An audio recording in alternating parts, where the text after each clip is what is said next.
Morning family, is your favorite realtors here, Shiv and Diana, getting ready to do this pre-drywall walkthrough with our buyer. We're going to be FaceTiming him shortly. Let's get to it. Yes man, so I'm in the garage. I'm going to teach you a little something today. So why is it that there's foam here, but there's foam not inside the home? So this is the garage. When you drive your car in from the fumes, and then if you're in a gas community, the fumes from in the garage do not enter into the home.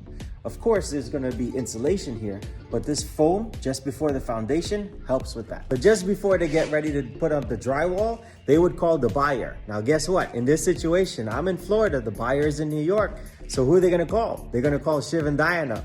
And when they call Shiv and Diana, we come out and we inspect it for you. I do the video walkthrough with you guys, so that way you guys have no issues. When you come down, it's just getting ready to sign papers and move in your home. Bring in your sofa, bring in your love seat, bring in everything, man, and start cooking.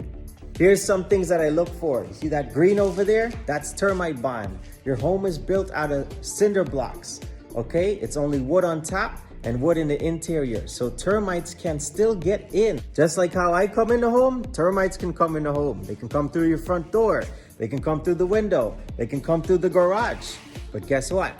It's termite bonded. So as soon as the termite starts to come up and they start smelling this stuff, they don't want any more of it, because they're gonna be like, hey, the rest of the house is like that, and they leave. Just like me, I'm leaving now. Family, so Miller Electric works from Central Florida, and here we are in Central Florida.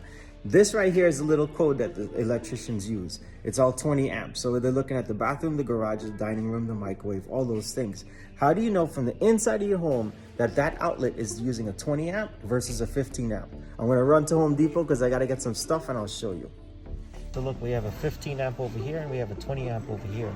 How you can tell, you see the 20 amp has a slash right here. That's how you can tell it's a 20 amp.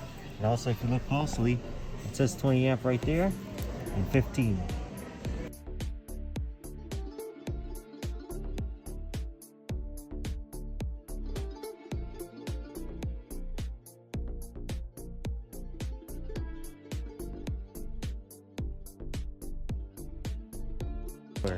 So 2-aught is good for 150 amps. Okay, good. Awesome. And then 4-aught would When be you good see for 4. 200. So you see right there where it says 2/0? Yeah. That's 2-aught. Okay, good. So that's 150. Yep. And then if we see 4 out, 4, then it that's would gonna be be 200. 200. Yep. Nice, man.